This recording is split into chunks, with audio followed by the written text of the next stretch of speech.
Okay, everybody, welcome back to another edition of the Hard Sell. This week, we've got another great guest. George Leith is the Executive Vice President and Managing Partner of Harvard Media, which he's going to tell you a little bit more about in a minute. Prior to joining Harvard Media, George was the Chief Commercial Officer of Vendasta, which some of you that listen to the pod know acquired Yesware about a year ago. And so George and I had a chance to work together in that respect, and also hosted a very successful podcast called Conquer Local, which, somewhere deep in the internet archives, there's an interview about us talking about the acquisition and some other stuff, which you might like. George has spent a lifetime in sales and has a lot of great things to share. So I think you're going to enjoy hearing from him today. So George, welcome to the show. Thanks, Joel. Good to see you again. It's been a while. Yeah, same. Well, maybe George, for those people that aren't familiar with Harvard Media, maybe just give us a quick, kind of thumbnail on what the company does. Sure. Harvard Media is a family-owned media company, part of the Hill Group of companies, which is a large family-owned conglomerate in various disciplines: insurance, real estate, and it has a 120-year history in the prairie markets in the middle of Canada here, where we are. I've known the group for a number of years and known a number of the players because I started my career in the radio business. So the roots of Harvard Media was actually in television business. And as television in Canada consolidated, they were able to sell their assets, and then they got into the radio business. And over the last 20 years or so, Harvard Media has 13 radio stations in 8 markets across Western Canada and a growing digital business that they acquired about 3 years ago at the beginning of the pandemic. So current leadership is under a chief operating officer, a legend in the media business, Cam Cowie, who's about to enjoy a well-deserved break. So I get to learn from him as my mentor over a period of about a year and a half now, and slowly transition the business into new leadership. And I think you and I had this discussion. I wasn't really looking because Vendasta was a rocket ship, and it was a hell of a ride and very difficult decision. But in all of the 10 years that I was at Vendasta working with media companies all over the world, I watched the challenges that media was having in the transition to digital. And that actually is a lot of that code that makes up the Vendasta platform. It was built out of those learnings that we had working with those media companies. So one of the decisions when I met with Brendan and we had the very difficult conversation about me transitioning was, wouldn't it be nice to see somebody actually take what we built over the last 10 years and truly use it for success? So that was part of it. The other piece is that the Hill family is amazing, and they're very invested in really seeing this transition through. They have a passion for local media. In Canada, local radio is one of the last headcounts that's really truly serving the local market as consolidation has continued to happen. So we're very committed to our local communities. There are numerous business assets in the communities as well, so there's more connection than just the media, and we want to serve those local communities and help local businesses. So that was a big piece of it. The stars aligned, and we're 9 months in, 9 months and 14 days, but who's counting? And the transformation has been quite remarkable, and that credit goes to the 240 people that I have the privilege of working with every day, and the 2,541 customers that we have across North America, and continuing to grow, hopefully, if we do a good job. 2,542 maybe by the time we publish. So yeah. Well, maybe let's start there on the radio side. Certainly that's an industry that's experienced a lot of disruptions. Somebody might say, well, why would you even take a job at a radio station? Like, what are there still opportunities? Like, does anybody listen to the radio anymore? Maybe just talk a little bit more about how or even just somebody that's would want to think about radio as potentially an advertising channel. Like, what's kind of the state of the state? Yeah, it really depends upon the size of market that you're in and the type of customer that you serve. In the larger markets, and we see this across North America, it's been happening in the U.S. primarily, and it's spread to Canada. In the large markets, national advertising spend, which was a big chunk of the revenue of radio stations, has been transitioning to being placed by robots in the form of programmatic. So whether that's programmatic streaming audio so streaming audio is actually growing, but there are just more platforms that you can get that content on. Apple, Spotify, Amazon, are some brands that everybody that listens to you will know about. So when I came into the organization, one of the things I noticed was we have a ton of content. We just have to repurpose the way that content is delivered. Our tech stack on our apps and websites was quite weak, and we look at some organizations in the U.S. that have this figured out. So we immediately started making some technological changes to take the content that we produce on our sticks in the field, I call them, the transmitters, and start to future-proof the business by delivering it on a mobile app. The radio business has the tendency to be myopically focused on their own universe rather than looking over at where the real competitors are. And so one of the things that I brought in the organization was, if I can get music on Apple Music in 4 seconds, we have to get to parity. But that's really difficult if you didn't work in a tech company for 10 years, and I have that privilege, because it's not that daunting, because technology is democratized if you know who to talk to and to build out the right tech stack. So that I get that all the time. We went to an event the other night, the very first question, nobody listens to radio anymore. And I actually believe that in smaller rural markets, that's actually not true. The data doesn't support that. But it's not because it's a radio company. It's because it's a content machine. And it's because it has a direct correlation with the local markets. And you and I know from our time of working with agencies, the rise of digital marketing agencies, which started to happen in about 2012, and every Tom, Dick, and Harry was able to become an agency, for that same democratization of technology I just spoke about. Those agencies' biggest problem is when they walk in to call on a customer, they wonder, will they even be in business in 6 months? So when we walk in, we have the footprint in the marketplace, and we've been there for a long time. We play soccer and hockey, and we invest in the community. So utilizing that relationship that we have in the local communities, and then layering in other products and services and solving more of their problems. I started in the radio business 34 years ago. We sold ads. That's what we did. One problem we solved. Now we can take the technology that exists, digital, online technology, and solve more problems for that customer. So the reason is content machine, footprint in the marketplace. I call the radio stations the megaphone. We're using that megaphone to promote our now digitally evolved brand. And we're going in with our street level sales force, which is 43 quota carrying reps across all those markets. And we're giving them more things in the toolkits to serve the customers that they have great relationships with. And when you say content machine, is that, are we talking more like AM radio shows, like that type of stuff, or are there other things that I'm maybe not thinking about? Yeah, let's say that in the afternoon show in Saskatoon, this afternoon at 2:00, Ryder is going to do his show. And in the course of an hour, he has 4 content breaks where he prepares an audio segment. In most of our studios now, we have a video component where everything's recorded on video, and we stream that onto our website. Anything that's really good, that really sticks out, goes into a podcast that gets repurposed at the end of the day, that lives on podcast networks. And now those announcers, broadcasters, are writing pieces of content utilizing our technology and publishing it to our apps and our websites in real time.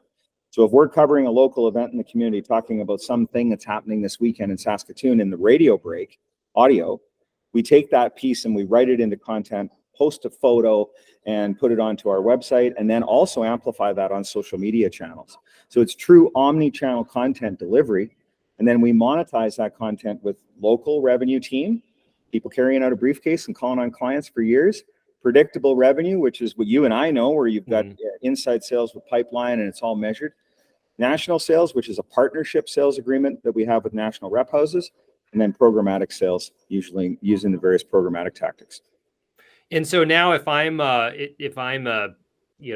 business that, is trying to get some reach, and I'm working with Harvard, it's not so much about like, hey, we're going to give you this 30-second spot on this thing. It's more about, here's a bunch of different ways that we can get your name out there, of which, a radio advertisement might be one of a portfolio of things.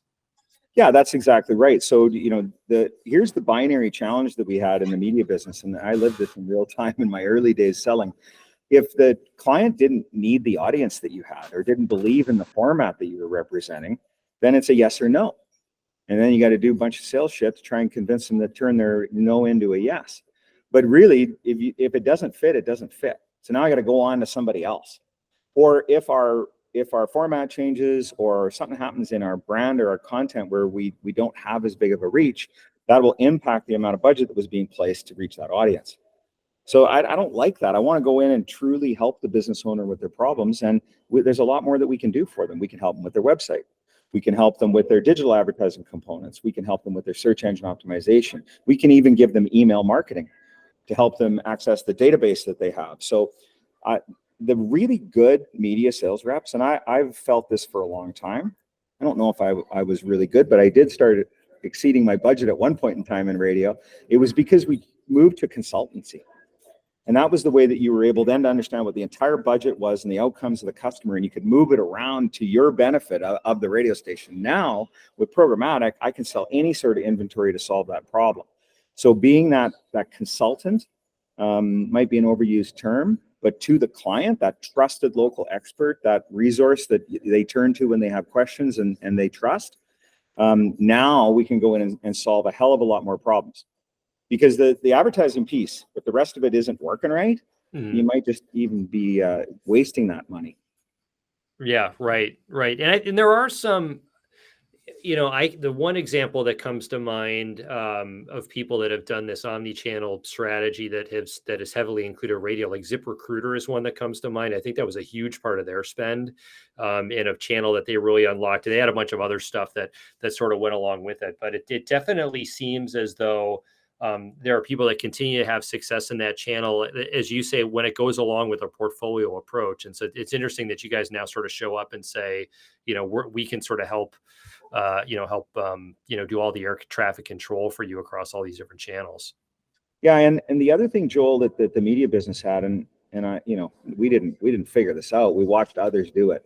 But if you look at the iHearts and the Cumuluses and the Town Square Medias and the Beasley Broadcasts and Salem and any of the publicly traded radio companies that are making the turn and evolving, events and experiences is a very large part of their evolution. And that is the promotions departments that live in every one of these radio stations. And the promotions department there was to build an audience experience. And then that audience would stay longer and tune in more often. And then when you run the ads are more effective. But those people are really good at putting on events. And so what we've been doing is transitioning that promotions. We now call it Harvard Experiences. And we are, building events for customers, but we're also building experiences where consumers can attend in our markets. So an example would be, there's a really good rib fest in one of our communities, and there isn't a rib fest in the other community. Rather than working with some rib fest coordinator, we're going to go do the rib fest with our teams. We have the team in that market. We have the megaphone. So rather than just selling the ads to the experience, we own the experience. And that's the benefit of the audience. And it's also the benefit to any co-sponsors that we can bring into that event. So it's one of the bets that we're making that is going to be interesting. It's new, but it draws attention to something that might have actually just been a throw-in or a value add or something like that. So we're purposely looking at that investment and seeing if there's a way that we can monetize that for the benefit of our customers and ultimately the benefit of the company. So just an example of how we're taking some of our internal investment and looking at it a little bit differently. Yeah, well, it seems to marry what you see in, just even with the way performers are monetizing a lot of times now. It's like, it seems like a greater portion of their earnings are coming from the live or tour side versus, no one's selling CDs anymore. So yeah. It's interesting. Well, maybe switching gears a little bit here. I think one thing that would be interesting to the audience to dig in a little bit. So Vendasta, our primary sales model is through the channel. You're now at Harvard, where you guys are working directly with end user customers. I'm just, you sort of started there. I'm sort of curious now, having seen both worlds, like what are some of the things that are maybe for folks that haven't spent as much time in one or the other, what are the things that are maybe the most different between selling through a channel and selling direct to your customer? Yeah, it's an interesting question. I'm glad you brought it up, because it is something that I probably should pay more time thinking about. The 42 sales reps that are out on the street representing our organization, I kind of look at them like the channel because they have the relationship with the customer. Really good media sales reps treat it as if it's their own business. Mm-hmm. And my colleague, and I've known this gentleman for a long time because he's a legend in the business. Perry Nias has been in the radio business for 40 years. He is our top performing sales rep, and he runs that thing like a business. Mm-hmm. So he is the channel in our world, and we have to educate that street level team the same way that you and I had to educate channel partners on how to articulate the value. Because Perry, he's really good, So he picks up on the new tactics quite quickly because he's in tune with this customer and in tune with the industry. But some people need to be ready to learn. And they may not have learned for a while if they've been selling radio for 30 years. It's a known entity. It's a known product, hasn't changed all that much. That's the biggest thing, is that street level team that sells direct to the local customer is what you're referring to as direct sales, as the direct sales model. They need to be educated as well, the same way that we've built online academies and everything else to help educate the channel partner to be more successful. So that is the biggest similarity that I see. And the way that we've done that is with community and online chat and learning management systems and video modules and things like that. That is brand new in the media business. Like, some organizations move in that direction, but the majority of them are still doing, okay, we need to do training, one-off training, okay, go out and figure it out. Well, you and I have both lived what that looks like. It's in the repetition of the competency that you taught, or the new skill or the new product. It's in the repetition of the delivery that you become competent. So, bringing some modern ways to build learning paths and do role playing and show presentations and, all that stuff that you do in channel sales. It's the same thing when you have a direct sales force. It's just, I don't have 70,000 channel partners anymore. I got 42 quota carrying sales reps. Right. And you had mentioned, I think we were talking about this a little bit earlier, and in traditional SaaS, I think we've historically had maybe a bias towards hiring like very young people and kind of training them up, and in mid markets like Boston, there tends to be kind of an end of supply of young people that we sort of bring in the organization. Now, I'm assuming that based on some of your comments earlier, that the team, the Harvard salespeople, are relatively experienced and they've been around for a while. And so there, some people might have this idea that like, oh, you can't teach an old dog new tricks or whatever. But I imagine many listeners find themselves in a situation where they've got a mix of experience and inexperience. And if you're trying to do a transformation like what you're doing, like, can you do it? And how do you think about that or approach it? Yeah, it's the elephant in the room. And we experience it in software business as well. Like, if you want to trigger me, just say soft skills, because I'm over here going, there's nothing soft about them. Right. Usually the piece that's missing to success. I get upset about that. But I'm a grizzled up old sales veteran. That was one thing that I noticed in the organization. I probably underestimated it. I don't even know if I should say this, but there were comments like young kids and old farts and not the most respectful comments, but I get it. I look at it as we have 4 generations in the organization, and all 4 generations can learn from each other. We've got early career individuals, we got millennials, we got whatever the heck you and I are, and then we got baby boomers. Some of my baby boomer friends, because I'm just kind of on the edge of it, right? Those folks are teaching me stuff every day. And so building an environment where those 4 generations can work together and collaborate together and appreciate the fact that the younger talent is probably a little bit more tech savvy and a little bit more willing to adapt. By the way, sometimes that isn't the case. They like to stay in their lane too. So it's been fascinating on just calling that out. And that was one of the things that I noticed. I had a 120-day launch plan where I went and met everybody and spent time. And that came out loud and clear. Because there was a digital agency that was merged into this radio company, and then the plan was it all comes together into one organization that is omni-channel, and but it's not that easy because of the legacy. And some people that are late in career, they want to go back to school 3 days a week. I don't know what your path is, but I know you're a lifelong learner. I'm 8 hours a week that I spend podcasts and watching YouTube videos and trying to stay on top of the digital marketing space. And it's pretty much been that way. Sometimes it's more, sometimes it's less, but that needs to be a component of it. Well, you're 63 years old, you're 24 months away from the promised land. I don't know if going back to school, right? So, that is a thing. Now, on the flip side, we've got generations that don't believe that you should pick up the phone and call people. Right. And I get that. Right? Because there's other ways to communicate. So I think we can all learn a little bit from each other. And, it's been a real fascinating journey from a culture standpoint. And your most important resource are your people. And we're blessed to have those 4 generations that can learn from each other.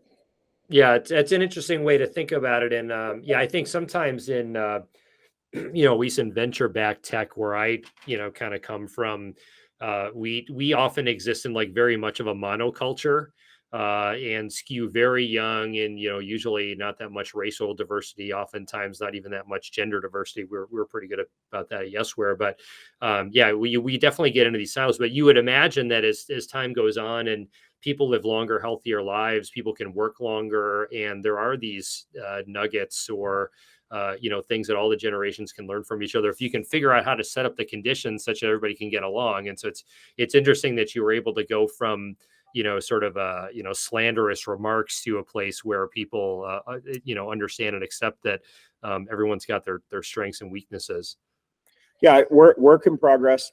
I think everybody struggles with this a little bit. Talent acquisition is a problem, and that part of that is we're asking people to do more than one thing. And if you were trained in one skill set, the T or the V shaped employee kind of component, and we're asking people to stretch. Plus, economic conditions can't just hire somebody to do music anymore. Yeah. We need somebody that can do music and be a program director or a content lead or a morning show host or a news reporter. That you have to have a couple different competencies just based on the investment that's able to be made to hit on target earnings, right? So right.